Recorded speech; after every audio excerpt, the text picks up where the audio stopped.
Salut à tous, j'espère que vous allez bien. On se retrouve aujourd'hui pour une nouvelle vidéo. Et aujourd'hui on va parler stock alimentaire parce que c'est un sujet qui je trouve divise un petit peu au niveau d'internet, que ce soit YouTube, Facebook, TikTok, Instagram, etc. Donc du coup on va parler un petit peu de stock alimentaire. Alors depuis ce matin j'avais super froid. J'ai décidé d'enfiler un pilou et là je viens de voir qu'il commence à neiger. Donc c'est pour ça que j'avais froid.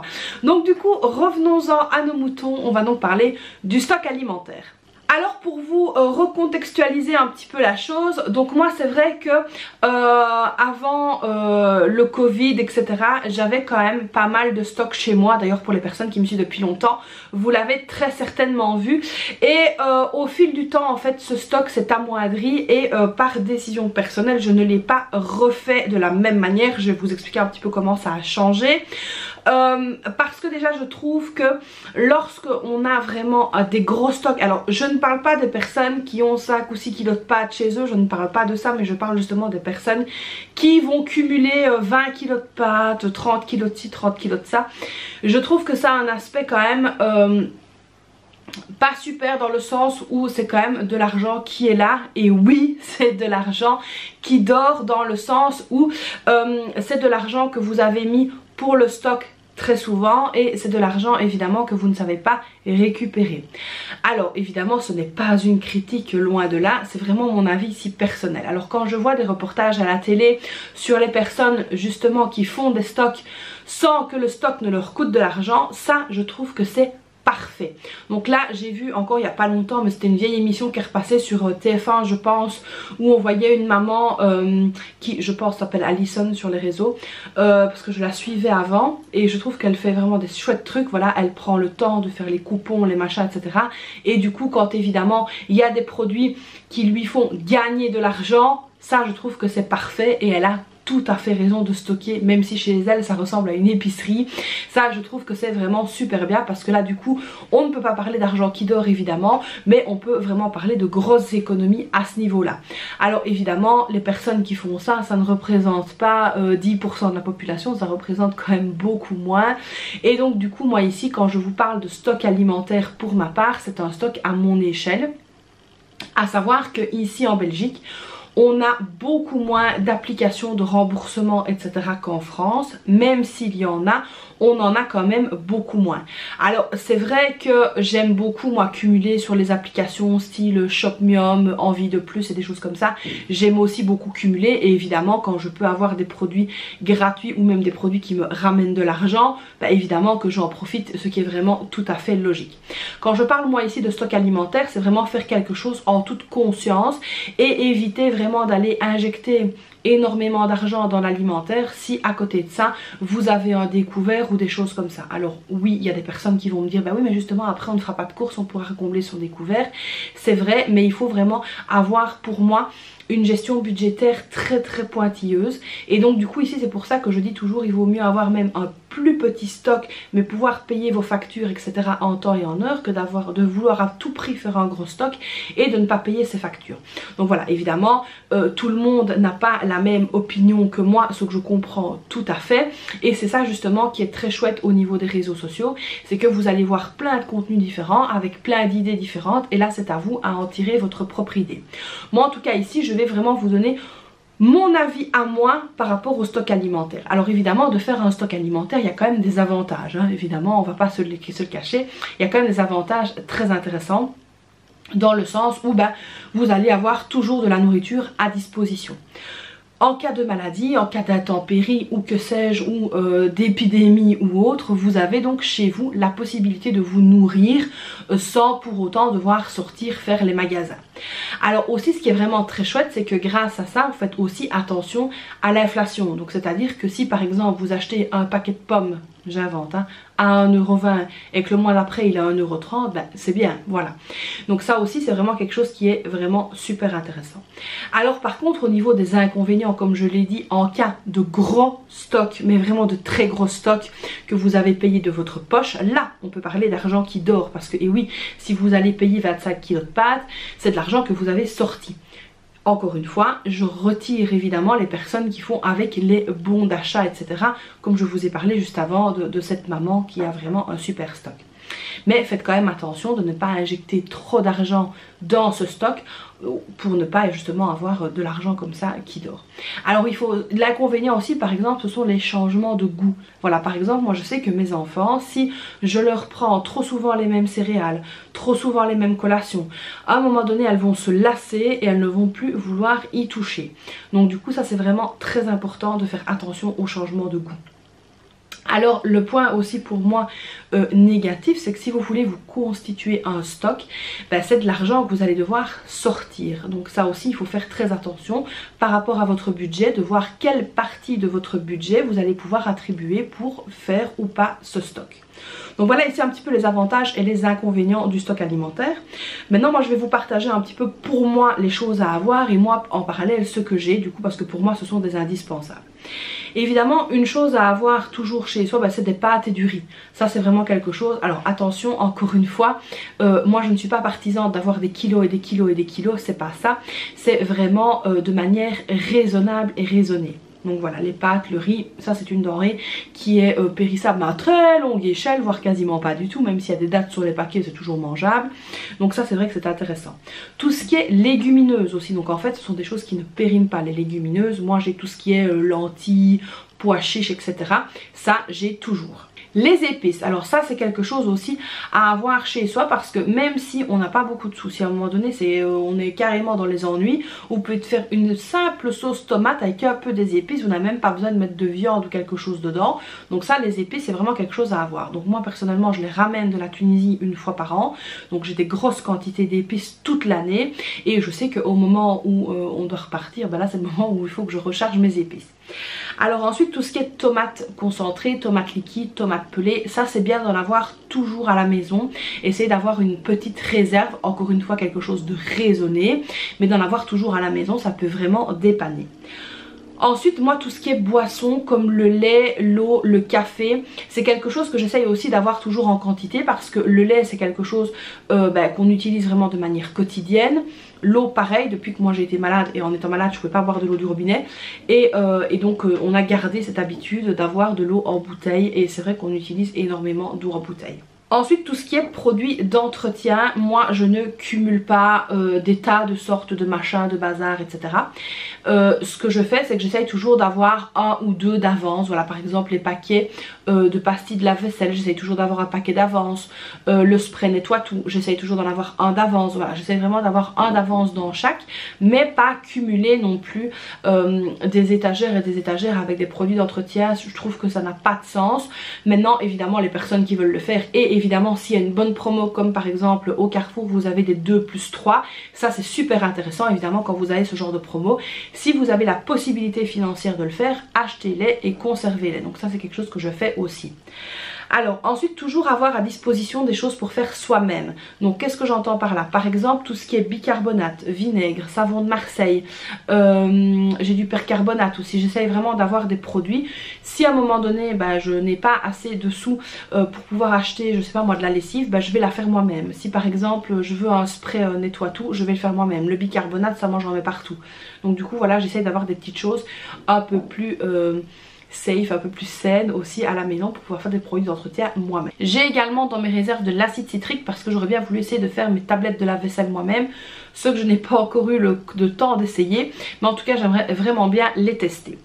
Alors ensuite les choses que j'ai encore donc dans mes réserves, donc c'est pas que je n'ai pas du tout de stock, hein, j'ai un stock mais qui est un petit peu différent de ce qu'on peut voir. J'ai des légumes congelés, mais attention, ce ne sont pas des légumes que j'ai achetés congelés, ce sont des légumes à part, pardon, je mens, à part par exemple les petits pois et les haricots verts que j'ai achetés donc directement au magasin et que j'ai mis dans mon congèle. Sinon j'essaye toujours d'avoir du céleri, des carottes, des frites, donc moi j'achète les pommes de terre en gros et en vrac, je les épluche, après j'en fais des frites et je les congèle. Qu'est-ce que j'ai d'autre? Donc oui, céleri, carottes, oignons, persil, etc. Ça moi j'achète frais, je passe mon temps à les couper et à les congeler. Pareil pour les pois chiches, je en fais gonfler et je fais des petits paquets que je mets au congélateur. Pareil pour la harissa maison, quand on la ramène une fois par an de la Tunisie, on fait des petits paquets de 150 grammes et on les congèle aussi. Donc ça c'est vraiment quelque chose que moi j'aime bien faire. Maintenant je sais qu'il y a des personnes qui achètent des légumes congelés etc. et qui les mettent dans le congèle, c'est très bien aussi. Moi ici c'est vraiment par choix parce que par exemple le céleri vert en branche c'est quelque chose que j'aime beaucoup, qu'on utilise énormément dans la cuisine tunisienne. Donc je l'achète frais et évidemment quand on va manger plat je vais pas faire tout le céleri en branche directement. Donc pour ne pas le jeter évidemment je le coupe et je le congèle. Alors dans mon congélateur j'ai également toujours des sauces maison, que ce soit de la bolognaise, que ce soit de la provençale. J'essaye vraiment toujours d'avoir des sauces comme ça que je peux garder dans le congélateur, comme ça en cas de flemme, hop je sors un tupperware avec de la sauce et on a pour un souper. Donc ça franchement si vous pouvez cuisiner en plus grosse quantité et congeler c'est pas mal aussi. Donc nous on a une spécialité ici en Belgique qui s'appelle les boulets à la liégeoise. Ça aussi c'est quelque chose que j'ai tout le temps dans mon congélateur parce qu'on sort les boulets, on passe des frites et voilà on a un souper qui est fait. Alors ensuite la farine, le sucre et tout ce qui est pour faire de la pâtisserie, ça j'ai aussi chez moi. Encore une fois quantité raisonnable, je n'ai plus 10 kg de farine parce qu'avant mon mari m'achetait par 10 kg de farine, 10 kg de sucre. Je n'ai plus tout ça mais j'essaye vraiment d'en avoir tout le temps à disposition. Encore une fois pourquoi? Parce que c'est vrai que s'il y a des moments où vous avez un peu moins de sous, vous pouvez donc faire les collations maison et ça nous arrive très souvent. Je vous ai dit d'ailleurs dans de précédentes vidéos que ma fille donc la petite est passionnée par la pâtisserie pour le moment et elle nous fait des gâteaux à tout va et donc du coup il nous faut toujours de la farine, du sucre, un nécessaire pour faire donc de la pâtisserie. Donc ça c'est vraiment quelque chose qu'on a tout le temps à la maison, donc le chocolat et des choses comme ça, des amandes effilées, des fruits secs, donc ça c'est vraiment quelque chose qu'on a toujours. Ensuite la chose que j'ai aussi également dans mes réserves c'est de la viande, mais attention parce que l'autre fois je n'en avais plus parce qu'il n'y avait pas eu de promo intéressante. Par exemple à la boucherie où je vais ils font parfois des promos comme ça un peu flash sur le hachis, sur ci, sur ça. Et quand il y a des promos intéressantes du coup alors je vais acheter 2 ou 3 kilos. Mais j'essaye toujours de faire attention avec la viande congelée à ne pas la garder vraiment trop longtemps. Donc ce que je fais évidemment c'est que je viens noter la date sur le paquet et j'essaye d'en avoir pour 2 mois, 3 mois grand maximum quand je fais ce genre d'opération, mais c'est vraiment très rare que ça dépasse plus de 3 mois, je pense que ça n'arrive jamais à moins qu'on achète par exemple un mouton entier. Alors j'ai une ancienne collègue qui achetait elle des vaches entières et du coup qui séparait entre voisins etc. Donc ça évidemment c'est très intéressant, elle a acheté ça chez un fermier je pense et donc du coup ils faisaient des paquets entre eux, donc ça c'est vraiment très chouette. Maintenant c'est vrai que quand on fait nous un mouton entier alors à ce moment là on a de la viande pour beaucoup plus longtemps mais ça nous cantonne à manger donc du mouton pendant X temps, donc c'est pas super agréable non plus. Donc c'est vrai que ça il y a déjà un moment qu'on ne l'a plus fait mais pourquoi pas remettre ça un petit peu au goût du jour, on va voir un peu avec mon mari, mais c'est vrai qu'on essaye quand même de ne pas trop cumuler dans le congélateur parce qu'au final on aime bien quand même de faire tourner les réserves qu'on a et c'est important quand on fait un stock. Alors ensuite tout ce qui est produits d'entretien et d'hygiène, moi ce que je fais c'est qu'une fois par mois je vais donc en Allemagne parce que c'est beaucoup moins cher qu'ici en Belgique. J'en parlais encore tout à l'heure avec une amie au téléphone et c'est vrai qu'aller en Allemagne comme ça ça coûte beaucoup moins cher quand on voit la différence de prix, comme par exemple le shampoing Head & Shoulders ici il est à 6 € et quelques. Moi j'aime bien toujours d'en avoir parce que c'est vrai que ma fille donc la grande avec la puberté etc, l'adolescence, elle a de temps en temps des pellicules, mais quand je vois le prix ici de Head & Shoulders et le prix en Allemagne qui est à 2,75 €, quelque chose comme ça, même pas 3 €, c'est beaucoup plus intéressant de l'acheter là-bas. Donc on essaye d'aller en Allemagne une fois par mois et de faire un plein en produits d'hygiène surtout. Les produits d'entretien c'est pas tellement que je les prends là-bas, à part quand on va dans des magasins type Kaufland et des trucs comme ça, mais c'est surtout chez DM qu'on va. Donc voilà, si vous êtes frontalier, si vous habitez près de la frontière de l'Allemagne, regardez chez DM, c'est quand même vachement intéressant de prendre vos produits directement là-bas, donc si vous avez la possibilité évidemment. Alors évidemment pour faire un stock alimentaire il faut avoir de bonnes habitudes d'achat. On évite évidemment les achats compulsifs, mais par exemple je vais vous donner ici quelques petites pistes si vous voulez commencer à faire un stock.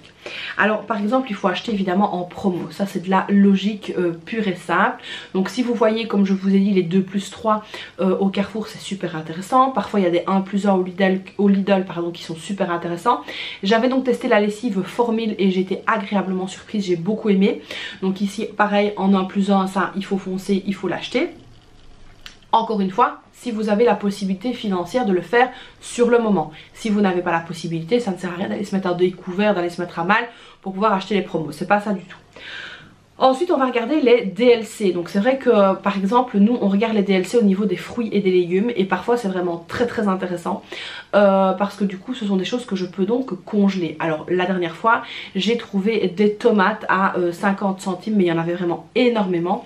Elles n'étaient pas toutes très belles, il y en a certaines que j'ai jetées mais les autres je les ai coupées et j'en ai fait de la sauce tomate que j'ai congelée et ça c'était vraiment très bien, ça m'a fait une belle économie. Alors pareil, si vous avez dans les DLC des pommes et des choses comme ça, n'hésitez pas à faire des compotes et à aussi les congeler, ça se congèle très bien. Ça j'en avais fait aussi, c'était nickel, elles étaient super bonnes.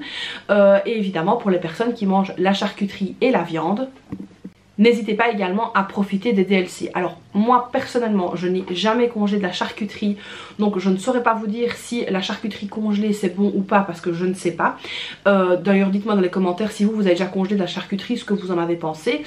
La viande évidemment ça se congèle très bien, donc si vous prenez les barquettes qui sont en promo par exemple au Lidl, bah voilà pareil, prenez-les et congelez-les parce que de toute façon quand c'est congelé donc nickel, ça et vraiment il faut profiter des DLC un petit peu, j'ai envie de dire, à tous les niveaux.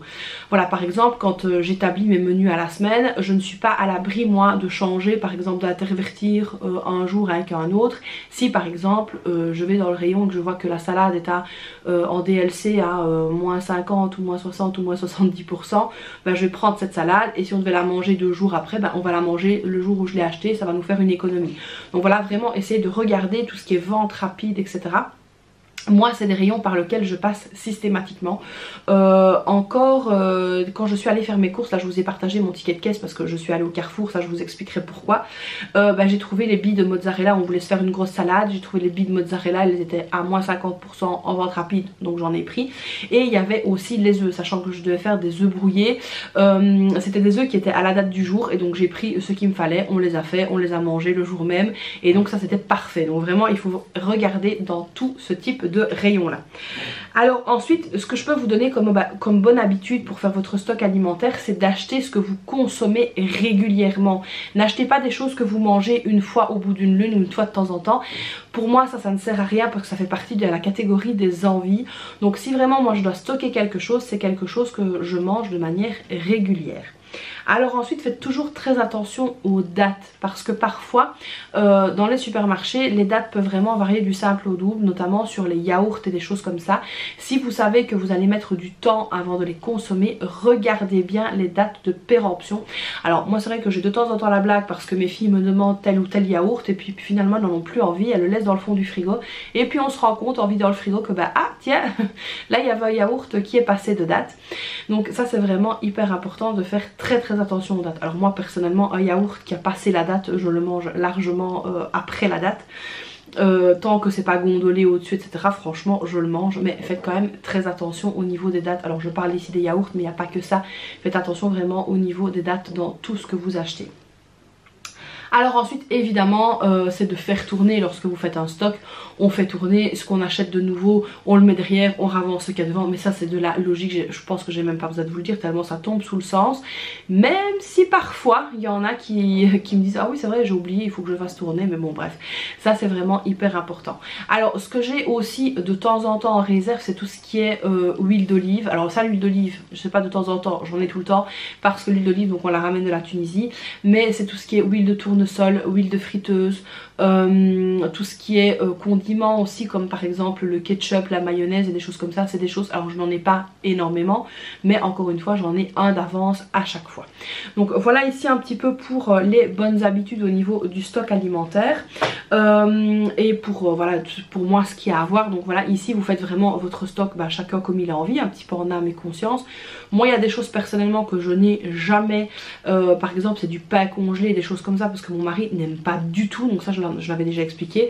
Et c'est vrai que le week-end on a tendance à faire notre pain nous-mêmes, donc j'ai pas de machine à pain, j'ai tout simplement un robot et donc on fait les pains tunisiens maison, donc voilà un petit peu pour le pain.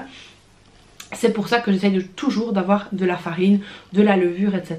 à la maison. Donc c'est vrai que par rapport à avant le Covid, je n'ai plus un stock énorme. j'ai un stock on va dire un petit peu différent de ce qu'on peut voir sur les réseaux, hein. J'ai un stock un petit peu plus raisonné, j'ai envie de dire, mais raisonné pour ma part à moi, pas pour la majorité des personnes. C'est un petit peu comment chaque personne fonctionne. Donc nous on fonctionne comme ça et ça nous convient très bien parce que comme je l'ai déjà dit, évidemment quand c'est un gros stock ça demande un peu plus d'investissement, etc. Encore une fois, sauf pour les personnes qui font les cumuls avec les bons de réduction, ce que je trouve vraiment très très bien, et si j'en avais autant qu'en France je pense que je ferais la même chose. Mais donc voilà au niveau du stock alimentaire. Alors concernant justement moi le magasin dans lequel je fais mes courses, donc ça je vous expliquais que j'étais repassée chez Lidl et que j'étais très surprise de la qualité des fruits et des légumes. Alors ce n'est pas que je descends de Mars ou de Jupiter, pas du tout, c'est que c'est vrai que par rapport à chez Aldi je trouve que la qualité est vraiment meilleure. Pareil que chez Colruyt, les fruits et les légumes, j'ai été déçue à plusieurs reprises. Alors je trouvais que la qualité des légumes chez Carrefour pour moi c'était le top. Alors ce que je trouve qui est très très bien au Carrefour, c'est vraiment la diversité. Je trouve que c'est énorme et qu'il y a vraiment plein de choses qu'on ne trouve pas parfois ailleurs, même au Lidl. Et donc du coup voilà pourquoi j'allais vraiment au Carrefour. Alors ici, là, je suis allée, comme je vous ai dit tout à l'heure, refaire des courses. Là, je vous ai partagé mon ticket 55,88 € chez Carrefour parce que mon mari a vraiment insisté pour qu'on retourne là-bas. Et donc là, il m'a investi d'une mission, c'est de calculer les prix du Carrefour et du Lidl, de faire une comparaison entre ces deux magasins-là. Ça va me prendre du temps, même s'il m'aide, on fait ça tous les deux le soir. Donc là, j'ai vraiment commencé à faire ça, en reprenant mes tickets de caisse, etc. Parce que bon bah lui il n'est pas très convaincu du Lidl, il est plus convaincu du Carrefour. Donc vraiment à voir au niveau des promos, etc. Mais ça fera partie d'une prochaine vidéo où lorsque j'aurai fait tout ça je vous dirai un petit peu autour de chez moi. Encore une fois, parce que c'est vrai que d'un magasin à l'autre, d'une région à l'autre et d'un pays à l'autre, les prix ne sont pas les mêmes. Donc ça c'est vraiment très important aussi. Alors comme je vous avais dit, hein, au niveau de chez Lidl, il y a un nouveau truc avec les points. Bon, mon mari n'est pas convaincu du tout parce qu'il me dit qu'il faut vraiment énormément de points pour pouvoir avoir un bon de 5 €, tandis qu'au Carrefour ça va beaucoup plus vite et ça c'est vrai. Donc là depuis pas longtemps, là j'ai déjà 20 € en chèque Carrefour, donc ça c'est vraiment très bien parce que du coup on peut faire des courses quasiment à l'œil. Donc ça c'est vraiment quelque chose que j'essaye de cumuler. Alors j'aime bien de les cumuler pour la fin d'année pour ne rien payer ou pour limite me faire un mois de courses gratuits, donc ça c'est vraiment le top. Mais ça voilà, comme je vous ai dit, je vous partagerai tous ces détails là dans une prochaine vidéo. Donc là on a vu aujourd'hui tout ce qui était pour le stock alimentaire. Alors dites-moi un peu dans les commentaires de quel team vous êtes. Est-ce que vous avez un gros stock? Est-ce que votre stock a diminué? Alors aussi quelque chose que je ne vous ai pas parlé dans les inconvénients, c'est maintenant en vous parlant que ça me revient dans la tête. Dans les inconvénients, c'est que si vous faites par exemple un mois blanc, vous allez manger dans vos réserves et après vous allez peut-être vous retrouver sans réserve et il faudra recommencer. Donc ça c'est quelque chose qu'on peut aussi mettre dans la balance, pour moi des choses un peu négatives, même si au final ça l'est pas, parce que si vous avez des grosses factures à payer, ça va vous aider à payer votre grosse facture. Donc voilà, il faut vraiment prendre un petit peu tous les facteurs au niveau du stock alimentaire pour se faire sa propre idée. Comme je vous l'ai dit, mon idée à moi n'est pas celle de la voisine, n'est pas celle de mon voisin, n'est pas forcément celle de vous, celle que votre idée à vous qui me regardez. Donc voilà, il faut vraiment essayer de prendre un petit peu tout ce qu'il y a à prendre au niveau du stock alimentaire. Donc comme je vous l'ai dit, dites-moi dans les commentaires quelle est votre opinion par rapport au stock alimentaire. Est-ce que vous avez un stock ou pas, et si vous avez d'autres astuces à partager, n'hésitez pas à le faire en commentaire. J'espère donc que cette vidéo vous aura plu. Comme d'habitude, n'hésitez pas à la liker, à vous abonner à la chaîne, activer la petite cloche, me laisser donc un commentaire, et puis moi je vous fais plein de bisous et je vous dis à très vite pour une prochaine vidéo. Bye bye.